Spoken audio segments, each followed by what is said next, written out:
شهر رمضان الذي أنزل فيه القرآن هدى للناس وبينات من الهدى والفرقان.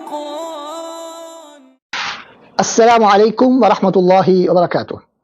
إن الحمد لله نحمده ونستعينه ونستغفره ونعوذ بالله من شرور أنفسنا ومن سيئات أعمالنا.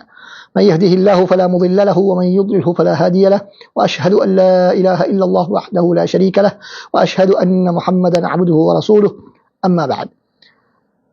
அன்பார்ந்த இஸ்லாமிய சகோதர சகோதரிகளே, அல் குர்ஆன் கூறும் பொது விதிகள் என்ற தொடரில் இன்று நாங்கள் ஒரு முக்கியமான ஒரு விதியை பற்றி நாங்கள் பார்க்க இருக்கின்றோம். சூரத்துல் பக்ராவின் 120வது வசனத்தில் அல்லாஹ் சுப்ஹானஹு வ தஆலா சொல்லக்கூடிய அந்த விதியைத்தான் நாங்கள் இன்று பார்க்க இருக்கின்றோம். அதில் அல்லாஹ் சுப்ஹானஹு வ தஆலா என்ன சொல்கிறான்? وَلَن تَرْضَىٰ عَنكَ الْيَهُودُ وَلَا النَّصَارَىٰ حَتَّىٰ تَتَّبِعَ مِلَّتَهُمْ. யூதர்களும் கிறிஸ்தவர்களும் நீங்கள் அவர்களுடைய மதத்தை பின்பற்றும் வரைக்கும் உங்களை பொருந்திக் கொள்ள மாட்டார்கள். இது மிக தெளிவான அல்லாஹ்வினுடைய ஒரு பிரகடனம். யூதர்களையும் கிறிஸ்தவர்களையும் திருப்திப்படுத்துவதற்கு நாங்கள் எவ்வளவுதான் முயற்சித்தாலும் அவர்கள் நாம் அவர்களுடைய மதத்துக்கு மாறும் வரைக்கும் எம்மை ஏற்றுக்கொள்ளப் போவதில்லை, திருப்தி கொள்ளப் போவதில்லை என்பதுதான் இந்த வசனத்தினுடைய மிக தெளிவான கருத்து. அப்ப இந்த பொது விதி, இது ஒரு பொது விதியாக அல்லாஹ் சுப்ஹானஹு வ தஆலா சொல்லக்கூடிய ஒரு விடயம். 14 நூற்றாண்டுகளுக்கு முன்னால் அல்லாஹ் சுப்ஹானஹு வ தஆலா இதனை இறக்கி அருளி இருந்தாலும் தற்காலத்திலும் எக்காலத்திலுமே இந்த கருத்து உண்மைதான், இந்த விதி பொருந்தக்கூடியதுதான் என்பதை நிரூபிக்கக்கூடிய விதத்திலே நிகழ்வுகள் நடைபெற்று வருவதை நாங்கள் பார்க்கின்றோம். இந்த விதி இடம்பெற்றிருக்கக்கூடிய சூறாவை பொறுத்தவரையில் சூரத்துல் பக்கரா என்ற அத்தியாயம் இந்த யூத கிறிஸ்தவர்களுடைய தில்லுமுள்ளுகளை பற்றி அம்பலப்படுத்தக்கூடிய ஒரு சூறா. குறிப்பாக யூதர்களை பற்றி இந்த சூறா அதிகமாக பேசுகின்றது. ஏனென்றால் அவர்கள் தான் மதீனாவிலே நபியவர்களோடு அண்மையிலே வசித்தார்கள், நபியவர்களோடு சேர்ந்து மதீனாவிலே ஆரம்ப காலத்திலே வாழ்ந்தவர்கள். இந்த வசனம் இறங்கிய பின்னணியை நாங்கள் பார்த்தால், வரலாற்றை பார்த்தால், எந்த சூழலில் அது இறங்கியது என்று நாங்கள் பார்த்தால், பல அறிஞர்கள் குறிப்பிடுவது போல, பல தஃப்சீர் கலை விரிவுரையாளர்கள் குறிப்பிடுவது போல, நபி ஸல்லல்லாஹு அலைஹி வஸல்லம் அவர்கள் இந்த யூதர்களோடு ஒற்றுமையாக செல்ல வேண்டும், இணங்கி செல்ல வேண்டும் என்பதற்கான பல்வேறு விதமான முயற்சிகளை மேற்கொண்டதன் பின்னணியிலே அவைகள் எதுவுமே சரிவர மாட்டாது என்ற ஒரு நிலையில் தான் இந்த வசனங்கள் இறங்கின. நபியவர்கள் ஆரம்பத்தில் எப்படியாவது அவர்களும் வேதம் கொடுக்கப்பட்டவர்கள், அல்லாஹ்வை ஏற்றுக்கொண்டவர்கள், நாங்கள் ஏற்றுக்கொள்ளக்கூடிய நபிமார்களில் சிலவர்களை ஏற்றுக்கொண்டவர்கள் என்ற அடிப்படையில் ஏதாவது அவர்களை திருத்தி எடுக்கலாம் என்று நபி அவர்கள் பல்வேறு முயற்சிகளை மேற்கொண்டார்கள். எப்படியாவது அவர்கள் இஸ்லாம் அவர்களை கவர்ந்து அவர்கள் திருந்தலாம் என்ற ஒரு எண்ணத்திலே அவர்களை திருப்திப்படுத்துவதற்கு, அவர்களோடு இணைந்து இடக்கப்பட்டு செல்வதற்கு நபி அவர்கள் முயற்சித்த பல முயற்சிகளை நாங்கள் பார்க்கலாம். அதிலே ஒன்றுதான் எங்களுக்கு தெரியும், ஆஷூராவுடைய தினத்திலே நபி அவர்கள் நோன்பு நோற்றதை கேள்விப்பட்டு நபி அவர்கள் நோன்பு நோட்டார்கள். ஆனால் நாங்கள் பார்க்கிறோம், இறுதியிலே அவர்களுக்கு மாற்றம் செய்ய வேண்டும் என்று முடிவெடுத்தார்கள். ஆரம்பத்திலேயே அவர்களும் நோன்பு நோக்கிறார்கள், எனவே நாங்கள் அவர்களோடு சேர்ந்து மாத்திரம் நோட்காமல் இன்னொரு நாளையும் சேர்த்து முற்படுத்தி அல்லது பிற்படுத்தி இன்னொரு நாளையும் சேர்த்துக் கொள்வோம் என்று நபி அவர்கள் முடிவெடுக்கவில்லை. மாற்றமாக அவர்கள் பிடிப்பது போன்றே நபி அவர்களும் பிடித்தார்கள். ஒரே 10வது நாள், ஆஷூராவுடைய 10வது நாள்.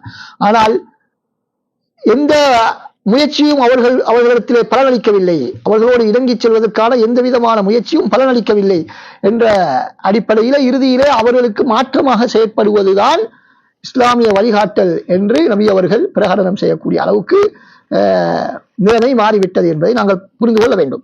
எனவே ஆரம்பத்தில் நபி ஸல்லல்லாஹு அலைஹி வஸல்லம் அவர்கள் அவர்களோடு இணங்கிச் செல்வதற்கான செய்த சில முயற்சிகளை வைத்துக் கொண்டு நாமும் அதனை ஆதாரமாக கொண்டு நாங்கள் அவர்களோடு இணங்கிச் செல்லலாம், மார்க்கத்திலே விட்டுக் கொடுப்புகளை எல்லாம் செய்வதற்கு நாங்கள் சென்று விடக்கூடாது. என்பதை நாங்கள் புரிந்து கொள்ள வேண்டும். எனவே எந்த சூழலிலே அந்த நிகழ்வு நடந்தது என்பதை நாங்கள் புரிந்து கொள்வது மிகவும் அவசியமான ஒரு விடயம். எனவே இந்த வசனம் எதனை சொல்கிறது? நபி அவர்களே, நீங்கள் எவ்வளவுதான் முயற்சித்தாலும், அவர்களை உங்களோடு இணைத்துக் கொள்வதற்கு நீங்கள் எவ்வளவுதான் முயற்சித்தாலும், நபி அவர்கள் அவர்களுடைய வேண்டுகோள்களுக்கு இணங்கி செல்ல வேண்டும் என்று முயற்சிக்கவில்லை. எப்படியாவது அவர்களை நம்மோடு நமது மார்க்கத்தில் இணைத்துக் கொள்ள வேண்டும் என்பதற்காகத்தான் நபி அவர்கள் அவர்களோடு பல்வேறு விதமான சமரசங்களை செய்தார்கள். மார்க்க ரீதியாக அல்ல, உலக ரீதியான சமரசங்களை செய்தார்கள். ஆனால் அது எதுவுமே பலனளிக்க மாட்டாது என்றுதான் இந்த வசனம் பிரகடனம் செய்கின்றது என்பதை நாங்கள் புரிந்து கொள்ள வேண்டும். எனவேதான் தஃப்சீர் கலை அறிஞர்களின் தலைவராக போற்றப்படக்கூடிய இமாம் முஹம்மது பின் ஜாஃபர் ஜரீர் அத்-தபரி ரஹ்மஹுல்லாஹ் அவர்கள் என்ன சொல்கிறார்கள்? இந்த வசனத்துக்கு விளக்கத்தில் அவர்கள் சொல்லக்கூடிய விடயத்தை பாருங்கள். முஹம்மதே ஸல்லல்லாஹு அலைஹி வஸல்லம், யூதர்களும் கிறிஸ்தவர்களும் ஒரு நாளும் உங்களை கொண்டு திருப்தி கொள்ள மாட்டார்கள். எனவே அவர்களை திருப்திப்படுவதை நீங்கள் விட்டுவிடுங்கள். அல்லாஹ்வினுடைய திருப்தியை நீங்கள் எதிர்பார்த்து அவர்களை உம்மிடம் இருக்கக்கூடிய சத்தியத்தின் பக்கம் அழையுங்கள். ஏனென்றால் நீங்கள் எந்த சத்தியத்தின் பக்கம் அழைக்கிறீர்களோ அதில் மாத்திரம்தான் ஒன்றிணைய முடியும். எல்லோரும் நீங்கள் அழைக்கக்கூடிய சத்தியத்தை ஏற்றுக்கொள்வதன் மூலமாக மாத்திரம்தான் எல்லோரும் ஒரு கருத்துக்கு வர முடியுமே தவிர, அவர்களுடைய கருத்துக்களையும் எல்லோருடைய கருத்துக்களையும் அனுசரித்து சென்றால்தான் நம்மால் ஒற்றுமையாக இருக்க முடியும் என்று நீங்கள் நினைக்க வேண்டாம் என்பதை அவர்கள் சொல்கிறார்கள். அவர்கள் சொல்கிறார்கள், நீங்கள் யூதர்களுடைய மதத்தின் படியும் செயற்படுவதற்கும் கிறிஸ்தவர்களுடைய மதத்தின் படியும் செயற்படுவதற்கும் நீங்கள் முயற்சித்தால் அது ஒரு நாளும் சாத்தியமற்றது. ஏனென்றால் யூதமும் கிறிஸ்தவமும் இரண்டுமே ஒன்றுக்கொண்டு முரணானது. எனவே அந்த இரண்டு பேரையும் திருப்திப்படுத்தி எப்படி ஒரு கருத்துக்கு வர முடியும்? ஒரு நாளும் வர முடியாது. எனவே யூதர்கள் கிறிஸ்தவர்களுக்கு எதிரானவர்கள், கிறிஸ்தவர்கள் யூதர்களுக்கு எதிரானவர்கள். எனவே யூத மதமும் கிறிஸ்தவ மதமும் ஒரே மனிதரில் ஒரு நாளும் இணைவதற்கான வாய்ப்பே கிடையாது. அதே நேரத்தில் யூதர் கிறிஸ்தவர்களும் உங்களையும் முழுமையாக ஏற்றுக்கொள்வதற்கு அவர்கள் தயாரில்லை. இப்படியான நிலைமையில் நீங்கள் யூதராகவோ கிறிஸ்தவராகவோ மாறினாலே தவிர அவர்கள் உங்களை ஏற்றுக்கொள்வதற்கும் தயார் கிடையாது. அதற்கு நீங்களும்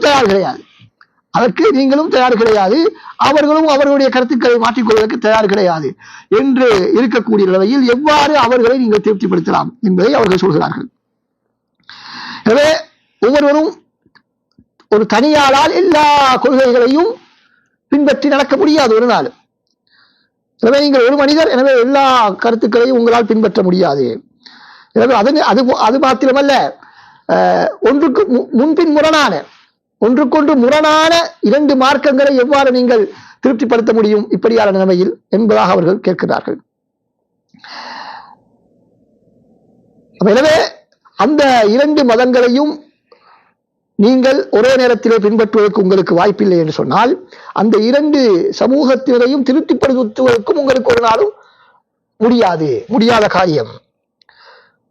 எனவே அந்த முடியாத காரியத்தில் ஈடுபடுவதை விட நீங்கள் என்ன செய்ய வேண்டும்? அல்லாஹ் சுப்ஹானஹு தஆலா எல்லா மனிதர்களும் இணைய முடியுமாக எங்களுக்கு தந்திருக்கக்கூடிய நேர்வழியை, அல்லாஹ்வினுடைய நேர்வழியை நீங்கள் பற்றி பிடித்துக் கொள்ளுங்கள் என்பதாக இமாம் தபரி ரஹ்மத்துல்லாஹ் அவர்கள் மிக அருமையாக சொல்கிறார்கள். ஏன் யூத கிறிஸ்தவ மதங்களை ஒரு மனிதரால் பின்பற்ற முடியாது, அதிலே உள்ள என்ன பிரச்சனை என்ற விடயங்களை அவர்கள் அழகாக சொல்கிறார்கள்.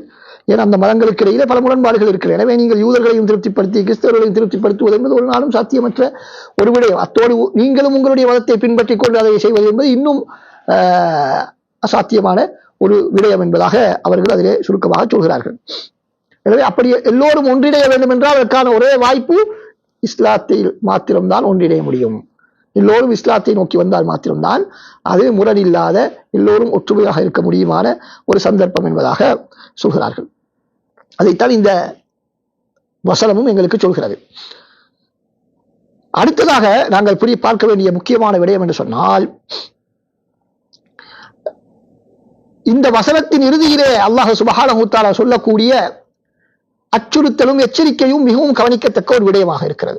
ஏன் இந்த அச்சுறுத்தலும் எச்சரிக்கையும் யாருக்கு விடுக்கப்பட்டது? நேரடியாக நபி அவர்களை நோக்கி சொல்லப்பட்டது. நபி அவர்களை நோக்கி சொல்லப்பட்ட அச்சுறுத்தலும் எச்சரிக்கையும். நபி அவர்கள் அப்படியான எச்சரிக்கைக்கு உரிய செயல்களை செய்ய மாட்டார்கள் என்பது எங்கள் எல்லோருக்கும் தெரிந்த விடயம். அல்லாஹ் தஆலா பாதுகாத்திருக்கிறார். அப்படியான தவறான வழியிலே அவர்கள் செல்வதற்கு வாய்ப்பில்லை. அப்படி இருந்தும் அவர்களை நோக்கித்தான் அந்த எச்சரிக்கை விடுக்கப்படுகிறது. என்ன சொல்கிறான் அல்லாஹ் தஆலா? யூதர்களும் கிறிஸ்தவர்களும் அவர்களுடைய மதத்தை நீங்கள் பின்பற்றும் வரைக்கும் உங்களை திருப்தி கொள்ள மாட்டார்கள், ஏற்றுக்கொள்ள மாட்டார்கள் என்று சொல்லிவிட்டு, குல் இன்ன ஹுதல்லாஹி ஹுவல் ஹுதா, நபியே நீங்கள் கூறுங்கள், அல்லாஹ்வினுடைய நேர்வழி, அல்லாஹ்வுடைய நேர்வழி மாத்திரம்தான், அல்லது வழிகாட்டல் மாத்திரம்தான் நேர்வழி. அல்லாஹ் தஆலா காட்டக்கூடிய அந்த வழி மாத்திரம்தான் நேர்வழி என்பதாக சொல்கிறான். வலையித்தபஅத அஹ்வாஹும், அவர்களுடைய ஆசாபாசங்களை நீங்கள் பின்பற்றினால், பஅதல்லதி ஜாஅக மினல் இல்ம், உங்களுக்கு அறிவு வந்ததன் பின்னால், உங்களுக்கு இதுதான் சத்தியம் என்ற அறிவு வந்ததன் பின்னாலும் நீங்கள் அவர்களுடைய ஆசாபாசங்களை பின்பற்றினால், மாலக மினல்லாஹி மின் வலியின் வலா நஸீர், உங்களுக்கு அல்லாஹ்விடத்திலிருந்து எந்த ஒரு பாதுகாவலரும் அல்லது எந்த உதவியாளரும் இருக்க மாட்டார். எந்த ஒரு பாதுகாவலரோ எந்த ஒரு உதவியாளரோ உங்களுக்கு அல்லாஹ்விடத்திலிருந்து உங்களை பாதுகாக்க முடியாது என்பதாக அல்லாஹ் சுப்ஹானஹு வ தஆலா இந்த வசனத்திலே இறுதியிலே இந்த பொது விதியை குறிப்பிட்டு விட்டு இப்படி முடிக்கின்றான். ஒரு எச்சரிக்கை துணியிலே அல்லாஹ் தஆலா முடிக்கின்றான் என்பதை நாங்கள் பார்க்கின்றோம். எனவே மார்க்க விடயங்களை விட்டுவிட்டு மற்றவர்களுடைய ஆசாபாசங்களை, எங்களுக்கு தேவையான விடயங்கள், எங்களுடைய மனோ இச்சைகளை நாங்கள் பின்பற்றுவது என்பது மிகவும் ஒரு பாரதூரமான ஒரு விடயம்.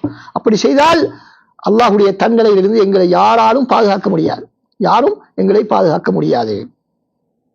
நாங்கள் யார் யாரை எல்லாம் திருப்திப்படுத்துவதற்காக பல்வேறு விதமான விட்டுக் கொடுப்புகளை, மார்க்கத்திலே விட்டுக் கொடுப்புகளை செய்து தவறுகளை செய்வோம். ஆனால் இறுதியில் நாங்கள் தான் மாட்டிக்கொள்ளப் போகிறோம் என்பதை நாங்கள் புரிந்து கொள்ள வேண்டும். வேறு யாரும் எங்களை பாதுகாப்பதற்கு வரமாட்டார்கள் என்பதை அல்லாஹ் தஆலா மிக தெளிவாக பிரகடனம் செய்துவிட்டார். அப்ப இந்த வசனத்தை நாங்கள் பார்க்கும்போது, இந்த வசனத்தை நாங்கள் பார்க்கும் பொழுது எங்களுக்கு என்ன விளங்குகிறது? இரண்டு விடயங்கள் தான் உலகத்தில் இருக்கின்றன. ஒன்று அல்லாஹ் தஆலா காட்டிய நேர்வழி, அல்லது மனிதனுடைய மனோ இச்சை. மனிதனுடைய மனோ இச்சை. நேர்வழியை யார் பின்பற்றவில்லையோ அவர் மனோ இச்சையைத்தான் பின்பற்ற வேண்டி வரும். யாரெல்லாம் அல்லாஹ்வுடைய நேர்வழியை விட்டுவிட்டு செல்வார்களோ அவர்கள் இந்த வழிகட்டைத்தான் பின்பற்ற வேண்டி வரும், மனோ இச்சைகளைத்தான் பின்பற்ற வேண்டி வரும் என்பதை இந்த வசனம் எங்களுக்கு சொல்கிறது. எனவே இப்னு ஜரீர் ரஹ்மத்துல்லாஹி அவர்கள் மீண்டும் ஒருமுறை இந்த வசனத்துக்கு விளக்கம் வழங்கும் பொழுது அவர்கள் சொல்கிறார்கள், இந்த இறுதியாக நாங்கள் குறிப்பிட்ட அந்த அச்சுறுத்தல் பகுதியை அவர்கள் தெளிவுபடுத்தும் பொழுது சொல்கிறார்கள், அல்லாஹ் தஆலா சொல்கிறான், முஹம்மதே ஸல்லல்லாஹு அலைஹி வஸல்லம், நீர் இந்த யூத கிறிஸ்தவர்களை பின்பற்றி அவர்களுடைய திருப்தியை பெறுவதற்கு நீங்கள் முயற்சித்தால், அவர்களுடைய அன்பை நீங்கள் பெறுவதற்கு நீங்கள் அவர்களோடு உடன்பட்டு சென்றால், அவர்கள் வழிகட்ட அவர்களுடைய கருத்துக்கள் வழி தவறிய கருத்துக்கள், அவர்கள் தவறான வழியில் இருக்கிறார்கள், அல்லாஹ்வுக்கு இணை வைக்கிறார்கள், அல்லாஹ்வை நிராகரிக்கின்றார்கள் என்ற விடயங்களை எல்லாம் நீங்கள் அறிந்ததன் பின்னாலும் அவர்களுடைய விருப்பத்தின் பிரகாரம் அவருடைய நேசத்தையும் அன்பையும் ஆதரவையும் பெற வேண்டும் என்பதற்காக வேண்டி நீங்கள் அவர்களுடைய ஆசைகளை நீங்கள் பின்பற்றினால், அது மாத்திரமல்ல இந்த சூறாவிலே அவர்களுடைய அடாவடித்தனங்கள், அவருடைய தில்முள்ளுகள், அட்டகாசங்கள் எல்லாம் நாங்கள் எவ்வளவோ சொன்னதற்கு பின்னாலும் அவர்களோடு இணங்கிச் செல்வதற்கு நீங்கள் முயற்சித்தால், உங்களை பாதுகாப்பவர்கள் யாருமே இருக்க மாட்டார்கள். அல்லாஹ் தஆலாவிடத்திலிருந்து உங்களுக்கு வரக்கூடிய தண்டனையை விட்டும் யாரும் பாதுகாக்கக்கூடியவர்களோ உதவக்கூடியவர்களோ உங்களுக்கு இருக்க மாட்டார்கள் என்பதாக அல்லாஹ் தஆலா சொல்வதாக இமாம் தபரி ரஹ்மத்துல்லாஹி அவர்கள் சொல்கிறார்கள். அந்த அடிப்படையிலே எனவே இந்த அச்சுறுத்தல் துணி, அதே போல இந்த எச்சரிக்கை நபி அவர்களுக்கே விடுக்கப்பட்டிருந்தது என்றால் நானும் நீங்களும் எம்மாத்திரம் என்பதை நாங்கள் சிந்திக்க கடமைப்பட்டிருக்கிறோம். இந்த விதியை சொன்னவன் யார்? அனைத்து ரகசியங்களையும் நன்கு அறிந்தவன். அவனுடைய அடியார்களுடைய சூழ்நிலைகள் எதுவுமே அவனுக்கு மறைவானதல்ல. இந்த வசனங்கள் இறங்கிய காலத்திலும் தான், எதிர்காலத்திலும் தான், இதற்கு பின்னால் வரக்கூடிய காலத்திலும், தற்போதைய காலத்திலும் என்னென்ன எப்படி எல்லாம் இந்த மனித சமுதாயம் இருப்பார்கள், யூத கிறிஸ்தவர்கள் எப்படி இருப்பார்கள், முஸ்லிம்கள் எப்படி இருப்பார்கள், மாற்று மதத்தினர்கள் எப்படி அவர்கள் நடந்து கொள்வார்கள் என்ற விடயங்களை எல்லாம் தெரிந்தவன் தான் இதனை பொது விதியாக சொல்லி இருக்கிறான். இந்த வசனத்தை சொன்னவன் தான் சொன்ன அதே அல்லாஹுதான் அலா யஅலமு மன் ஹலக், படைத்தவனுக்கு தெரியாதா, படைத்தவனுக்கு தெரியாதா, வஹுவல் லதீஃபுல் கபீர், அவன் மிகவும் நுணுக்கமானவன், ரகசியமானவற்றை எல்லாம் அறிந்தவன் என்று அல்லாஹ் சுப்ஹானஹு வ தஆலா சொல்கிறார் சூரத்துல் முல்க் 14வது வசனத்திலே.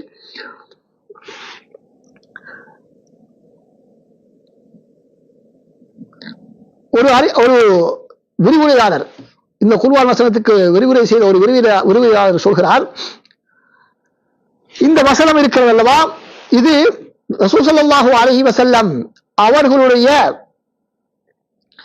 அவர்களுக்கான ஒரு அத்தாட்சி. எப்படியான அத்தாட்சி? அவர்களுடைய காலத்திலே வாழ்ந்த இரு மதத்தினர்களுடைய நிலைமையை பற்றி தெளிவுபடுத்தக்கூடிய ஒரு பெரும் அத்தாட்சியாக இருக்கிறது. அது மாத்திரமல்ல, ரசூலுல்லாஹ்வுக்கு பின்னாலும் அவருடைய உம்மத்திலே இந்த நிலைமைதான் இருந்து வருகிறது. ஆனால் சில இஸ்லாமிய சமுதாயங்களின் தலைவர்கள் ஏமாந்து சில நாடுகளை திருப்திப்படுத்துவதற்கு முயற்சிக்கிறார்கள். ஆனால் அவர்களோடு முழுக்க ஒத்துப்போகும் வரைக்கும், இணங்கி செல்லும் வரைக்கும் ஏற்றுக்கொள்வதாக இல்லை. இஸ்லாத்தை பின்பற்றுவது என்றாலும் கூட அவர்கள் என்ன இஸ்லாத்துக்கு மாற்று மதத்தினர் எப்படி இஸ்லாத்தை விரும்புகிறார்களோ, எப்படி இஸ்லாம் என்றால் எப்படி இருக்க வேண்டும் என்று மாற்று மதத்தினர் விரும்புகிறார்களோ அப்படித்தான் நாங்களும் புரிய வேண்டும், முஸ்லிம்களும் புரிய வேண்டும், முஸ்லிம்கள் நடந்து கொள்ள வேண்டும். அவர்களுடைய சித்தாந்தங்களுக்கு மாற்றம் இல்லாமல், அவர்கள் கொண்டு வரக்கூடிய கொள்கை கோட்பாடுகளுக்கு மாற்றம் இல்லாமல் இஸ்லாமிய முஸ்லிம்களுடைய செயற்பாடுகள் அமைய வேண்டும் என்றுதான் அவர்கள் முயற்சிக்கிறார்கள். எனவே எந்த அளவுக்கு இஸ்லாத்தின் எதிரிகள் நினைக்கிறார்கள் என்று சொன்னால், முஸ்லிம்கள் வேண்டுமானால் முஸ்லிம் பேர் தாங்கிகளாக இருக்கலாம், ஆனால் இஸ்லாத்தை சரியான முறையில் பின்பற்றி விடக்கூடாது. பேர் தாங்கி முஸ்லிம்களாக இருப்பதில் அவர்களுக்கு பிரச்சனை இல்லை, ஆனால் இஸ்லாத்தை பின்பற்றும் முஸ்லிமாக இருப்பதுதான் அவர்களுக்கு பிரச்சனை. எனவே அன்பார்ந்த சகோதரர்களே, இஸ்லாத்தினுடைய புனித முறைகள் என்று சொல்லப்படக்கூடிய குர்ஆன் சுன்னாக்கள் கூட தமது கருத்துக்களை அவர்கள் திருத்தி விடுவதற்கு முயற்சிக்கிறார்கள். அறியாத சில படித்தவர்கள், படிக்காதவர்கள் தம்மை அறியாமலே இந்த கருத்தினால் கவரப்பட்டு சென்று விடுகிறார்கள். சென்று இஸ்லாத்தினுடைய கருத்துக்களையே சிதைப்பதை நாங்கள் பார்க்கிறோம். குர்ஆன் வசனங்களையும் ஹதீஸ்களையும் மேற்குலக கலாச்சாரங்களுக்கு, கிறிஸ்தவ யூத கலாச்சாரங்களுக்கு ஏற்றாற்போல் மாற்றுவதற்கு சில முயற்சித்து வருவதை நாங்கள் பார்த்துக் கொண்டிருக்கிறோம். அவர்கள் புரிய வேண்டிய ஒரு முக்கியமான விதிதான் இந்த விதி என்பதை நாங்கள் ஒவ்வொருவரும் உணர்ந்து கொள்ள வேண்டும். அப்ப இவ்வளவு மிக தெளிவாக அல்லாஹ் சுப்ஹானஹு வ தஆலா இந்த விதியை குறிப்பிட்டிருந்தும் கூட இந்த உண்மையிலே சந்தேகத்தை ஏற்படுத்தக்கூடிய சில பேர்தாங்கி முஸ்லிம்களை நாங்கள் பார்த்துக் கொண்டிருக்கிறோம். அவர்களில் ஒரு சாரார் முஸ்லிம் பேர் தாங்கிய ஒரு சாரார் என்ன சொல்கிறார்கள், இந்த யூத கிறிஸ்தவர்களை நாங்கள் காபிர்கள் என்று சொல்வதே சிக்கலான ஒரு விடயம், அப்படி சொல்லக்கூடாது, முஸ்லிம் அல்லாதவர்கள் என்றுதான் நாங்கள் அவர்களை அழைக்க வேண்டும் என்று வாய்க்கூசாமல் சொல்கிறார்கள். அல்லாஹு தஆலாவும் ஸல்லல்லாஹு அலைஹி வஸல்லம் அவர்களும் திட்ட தெளிவாக அவர்களை காபிர்கள் என்று சொல்லியிருக்கும் பொழுது நவீன காலத்திலே வந்த சிலர் அப்படி காபிர் என்ற சொற்பிரயோகம் அவர்களுடைய உள்ளத்தை பாதிக்கும் என்ற ஒரு எண்ணத்திலே இப்படியான கருத்துக்களை சொல்லக்கூடியவர்களை நாங்கள் பார்க்கிறோம். இறுதியிலே என்ன சொல்கிறார்கள், அவர்களோடு முழுக்க நாங்கள் ஒன்றி சென்று கரைந்து விட வேண்டும் என்று சொல்லக்கூடிய அளவுக்கு சென்று விடுகிறார்கள். இவ்வாறு செல்வதன் மூலமாக என்ன நடக்கிறது என்று சொன்னால், இவ்வாறு சொல்வதன் மூலமாக என்ன நடக்கிறது, இஸ்லாத்தின் மிக மிக மிக முக்கியமான அடிப்படை ஒன்றை அவர்கள் உருக்குலைத்து விடுகிறார்கள், சிதைத்து விடுகிறார்கள். என்ன அந்த அடிப்படை என்று கேட்டால், அல் வலா வல் பரா, இஸ்லாத்தில் நேசம் கொள்வதும் பகைமை பாராட்டுவதும், நேசம் பாராட்டுவதும் பகைமை பாராட்டுவதும் என்பது இஸ்லாத்தில் உள்ள மிக அடிப்படையான ஒரு ஈமானோடு சம்பந்தப்பட்ட ஒரு விடயம். அதனை முழுக்க அழித்து விடக்கூடிய நிலைக்கு மாற்று மதத்தினுடையான தொடர்புகளை சிலர் சித்தரித்து காட்டுவது மிகவும் ஆபத்தான ஒரு விடயமாக இருந்து கொண்டிருக்கிறது. இப்ப இவர்களுடைய பிரச்சனை என்னவென்று சொன்னால், இவர்கள் அந்நியர்களிடமிருந்து, முஸ்லிம் காபிர்களிடமிருந்து, நிராகரிப்பாளர்களிடமிருந்து எவற்றை முஸ்லிம்கள் பெற்றுக்கொள்ளலாம், எவற்றை எடுத்துக்கொள்ளலாம், எந்த பயனை பெற்றுக்கொள்ளலாம், எந்த பயனை பெற்றுக்கொள்ளக்கூடாது என்பதை வித்தியாசப்படுத்தி பார்க்காதவர்கள். அவர்களுடைய கையிலே தான் இன்று ஆட்சியும் அதிகாரமும் பணமும் ஆயுத பலமும் கல்வியும் எல்லா விதமான பலன்களும் அவர்களுடைய கையிலே இருப்பதனால் அவர்கள் எதனை செய்தாலும் சரியாகத்தான் இருக்கும், என்ன சித்தாந்தத்தை கொண்டு வந்தாலும் அதுதான் சரியாக இருக்கும், இந்த காலத்துக்கு பொருத்தமானதாக இருக்கும் என்று நினைத்துக் கொண்டு அவர்கள் எதனை செய்தாலும் அவற்றையும் இஸ்லாமியமயப்படுத்துவதற்கு முயற்சி செய்து கொண்டிருப்பதை நாங்கள் பார்க்கின்றோம். அவர்களிடத்திலிருந்து நமது உலக விடயங்களை உலக விவகாரங்களை இலகுபடுத்திக் கொள்வதற்காக அதிலே நாங்கள் முன்னேறுவதற்காக மார்க்கத்துக்கு புறன் இல்லாத விடயங்களை நாங்கள் எடுத்துக்கொள்வது எந்த விதமான தவறும் கிடையாது. ஆனால் ஒரு மனிதன் எப்பொழுதும் தனது மார்க்கத்தை பற்றி தனது அகீதா தனது கொள்கையை பற்றி பெருமிதம் கொள்ள வேண்டும். தான் ஏற்றுக்கொண்டிருக்கக்கூடிய அந்த கொள்கை தான் உலக மனித சமுதாயத்துக்கான விமர்சனத்தை தாங்கி இருக்கக்கூடிய ஒரு கொள்கை. இதனை மக்கள் பின்பற்றுவதன் மூலமாகத்தான் உலக மக்களுடைய பிரச்சனைகள் எல்லாம் சீராகும் என்ற ஒரு எண்ணம் தான் ஒரு முஸ்லிமிடம் இருக்க வேண்டும். மற்றவர்கள் தவறிட இருக்கிறார்கள் என்று நாங்கள் நம்புவது ஒரு நாளும், அவர்கள் தவறிட இருக்கிறார்கள் அசத்தியத்தில் இருக்கிறார்கள் என்று நாங்கள் உறுதியாக நம்புவது ஒரு நாளும் அவர்களுக்கு அநியாயம் செய்வது என்ற அர்த்தம் இல்லை. அப்படித்தான் சிலர் புரிந்து கொள்வதன் காரணமாக இதனை இவ்வாறு புரிந்து கொள்கிறார்கள், தவறாக புரிந்து கொள்கிறார்கள். மாற்று மதத்திலே உள்ளவர்கள் தவறான ஒரு மதத்திலே இருக்கிறார்கள் என்று நாங்கள் சொல்லுவது அவர்களுக்கு நாங்கள் அநியாயம் செய்ய வேண்டும், அவர்களை கொல்ல வேண்டும், அவர்களுக்கு அநியாயம் விளைக்க முடியும், அவர்களுக்கு துரோகம் செய்யலாம், அவர்களை ஏமாற்றலாம் என்றெல்லாம் நினைத்துக் கொண்டிருக்கிறார்கள். இல்லை, அதற்கு ஒரு நாளும் அனுமதி கிடையாது இஸ்லாத்திலே. இஸ்லாம் மிக தெளிவாக அல் குர்ஆன் எங்களுக்கு அதற்கான வழிகாட்டலை வழங்கி கொண்டுதான் இருக்கிறது. யாரெல்லாம் முஸ்லிம்களுக்கு அநியாயம் செய்யாமல் இருக்கிறார்களோ அவர்களோடு நீங்கள் நல்ல முறையிலே நீதியாக அவர்களுக்கு உதவி ஒத்தாசையாக நீங்கள் நடந்து கொள்ளுங்கள். உங்களுடைய வியாபாரத்தில் நேர்மையாகவும் அவர்களுக்கு உதவி தேவைப்பட்டால் உதவி செய்யுங்கள், அவர்களை பாராட்ட தேவைப்பட்டால் அவர்களுடைய உலக விவகாரங்களில் பாராட்டுக்களை தெரிவிங்கள், அதிலே அவர்களுக்கு பரிசுகள் கொடுக்கலாம். எல்லா விதமாகவும் அவர்களுடைய சுக துக்கங்களில் நாங்கள் மார்க்கத்துக்கு முரணில்லாத விதங்களிடையே நாங்கள் கலந்து கொள்வதில் எந்த விதமான பிரச்சனையும் இஸ்லாம் சொல்லவில்லை, அதனை வரவேற்கின்றது. அதற்கு மாற்றமாக நடந்து இஸ்லாத்தை பற்றி ஒரு தவறான அபிப்பிராயத்தை அவருடைய உள்ளத்தில் ஏற்படுத்துவதை இஸ்லாம் வெறுக்கின்றது. ஆனால் எங்களுடைய பிரச்சனை என்னவென்று சொன்னால், இஸ்லாம் எங்கு அனுமதிக்கிறதோ அதை செய்வதில்லை, எதனை அனுமதிக்கவில்லை அதனை செய்கிறோம். செய்து கொண்டு நாங்கள் தான் மனிதாபிமானம் பேசக்கூடியவர்கள், எல்லோரோடும் இணைந்து செல்லக்கூடியவர்கள் என்று பெயரை வாங்குவதற்கு நாங்கள் முயற்சிக்கிறோம். அல்லாஹ் தஆலா எங்களுக்கு உலக விவகாரங்களை நாங்கள் விட்டுக் கொடுத்து எங்களுடைய சொத்து பத்துக்களை அவர்களுக்கு நாங்கள் வழங்கி அவர்களுக்கு இஸ்லாத்திலே கவர்ச்சியை ஏற்படுத்துவதை இஸ்லாம் வரவேற்கின்றது. ஆனால் நாங்கள் என்ன செய்கிறோம், அதற்கெல்லாம் எங்களுக்கு மனம் இடம் கொடுப்பது கிடையாது. எமது சொத்துக்களை கொடுப்பதற்கோ எங்கள் உடம்பால் அவர்களுக்கு உதவி செய்வதற்கோ நாங்கள் தயார் கிடையாது. மாற்றமாக என்ன செய்கிறோம், அவர்களுடைய மத பண்டிகைகளுக்கு நாங்கள் வாழ்த்து சொல்லி எங்களுடைய மார்க்கத்தை இழந்து விடுகிறோம். எனவே நாங்கள் மார்க்கத்தை இழப்பதற்கு தயார், எங்களுடைய உலகத்தை இழப்பதற்கு தயார் கிடையாது. அல்லாஹ் என்ன சொல்கிறான், உங்களுடைய உலக விவகாரங்களிலே நீங்கள் அவர்களோடு இணைந்து சென்று அவர்களுக்கு இஸ்லாத்தை பற்றிய நல்லெண்ணத்தை உருவாக்குங்கள் என்று சொல்கிறான். ஆனால் நாங்கள் என்ன செய்கிறோம், அதற்கு ஒப்போசிட்டாக தலைகீழாக நடந்து கொள்கிறோம்.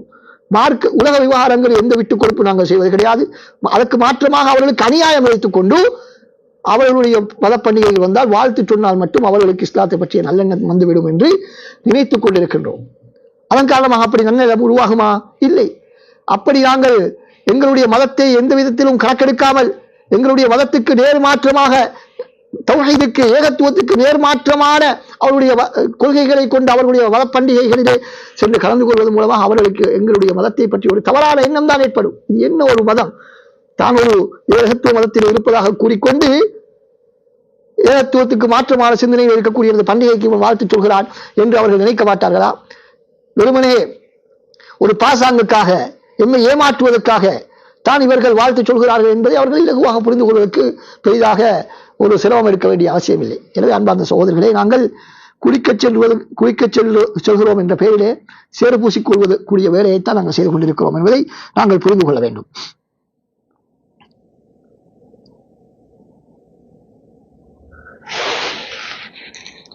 அன்பார்ந்த சகோதரர்களே, இப்படியான கருத்தை சொல்லக்கூடியவர்களை பார்க்கும் பொழுது இவர்கள் அல் குர்ஆனுடைய பல வசனங்களை படிக்கவில்லையா என்று கேட்பதற்கு தோன்றுகிறது.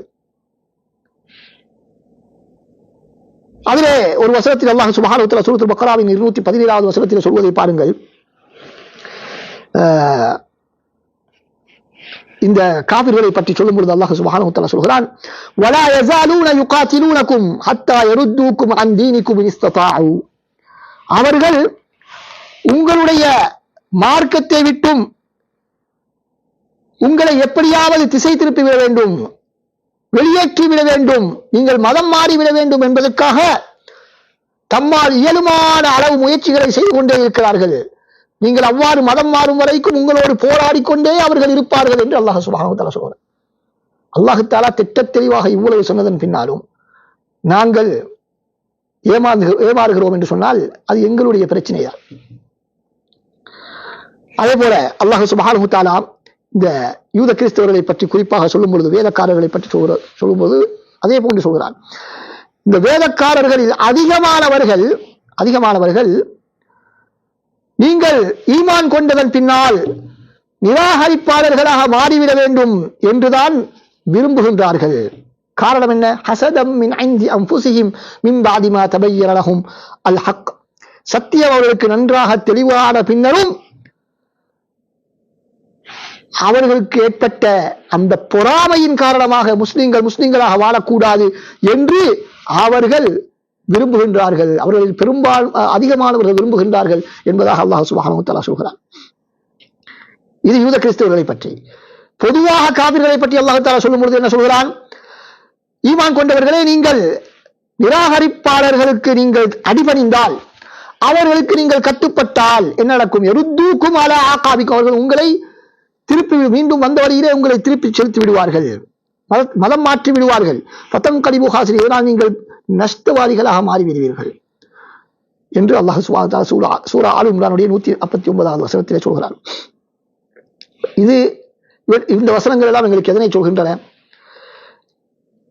முஸ்லிம் அல்லாதவர்கள், காபிர்கள், நிராகரிப்பாளர்கள் எங்களிடத்திலிருந்து எதிர்பார்ப்பது என்ன என்பதை அல்லாஹ் தஆலா திட்ட தெளிவாக சொல்கிறார். அதற்கு பின்னால் நாம் என்ன ஆய்வு செய்ய வேண்டியிருக்கிறது?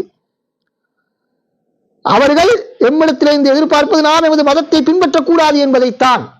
எனவே எப்படி நாங்கள் அவர்களை திருப்திப்படுத்த முடியும்? எங்களுடைய மதத்தையும் பின்பற்றிக் கொண்டு அவர்களையும் எப்படி நாங்கள் திருப்திப்படுத்த முடியும் என்பதை ஒரு சாதாரண அறிவுள்ளவனாலும் புரிந்து கொள்ள முடியும். எனவே அல்லாஹ் தஆலாவுடைய இந்த சாட்சியத்துக்கு பின்னால், சான்றுக்கு பின்னால் வேறு எந்த சான்றும் எங்களுக்கு தேவையில்லை. இவர்களுடைய எண்ணங்கள் என்ன என்பதை காட்டுவதற்கு நல்ல நல்ல பெயர்களில் எல்லாம் வருவார்கள், கவர்ச்சியான பெயர்களில் எல்லாம் வருவார்கள். ஆனால் உள்நோக்கம் என்ன? எப்படியாவது இந்த முஸ்லிம் சமுதாயத்தை, இஸ்லாத்தை பின்பற்றாமல் செய்துவிட வேண்டும். இதுதான் அவர்களுடைய உள்நோக்கம். பெரிரங்கத்திலே எங்களுக்கு உதவி செய்வது போன்ற தோற்றத்தை காட்டிக்கொண்டுதான் வருவார்கள்.